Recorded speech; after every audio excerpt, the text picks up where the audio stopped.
ករណីចោលប្លន់ហាងមាសនៅភូមិខាងត្បូងប្រទេសថៃអស់សមត្ថភាពតាមចាប់បែកជាចោទថារត់ចូលប្រទេសម៉ាឡេស៊ីហើយ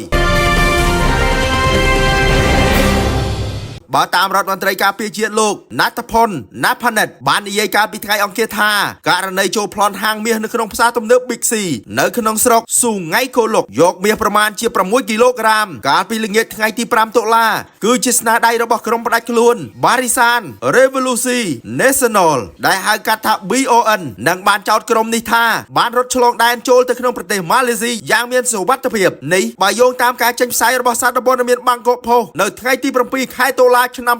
2025លោកណតផុនបានបញ្ជាក់ថាប្រតិបត្តិការតាមចាប់ខ្លួនក្រុមចោរប្រដាប់អាវុធខាងលើធ្វើសកម្មភាពប្លន់ដោយរលូនយ៉ាងមានសុវត្ថិភាពបែបនេះតើតើមានការអន្តរាគមន៍ពីសមត្ថកិច្ចរបស់ម៉ាឡេស៊ីយោងតាមរបាយការណ៍របស់សមត្ថកិច្ចក្រុមចោរទាំងអស់នោះមានគ្នា10នាក់ចូលប្លន់មាសនិងគ្រឿងអលង្ការតម្លៃប្រមាណ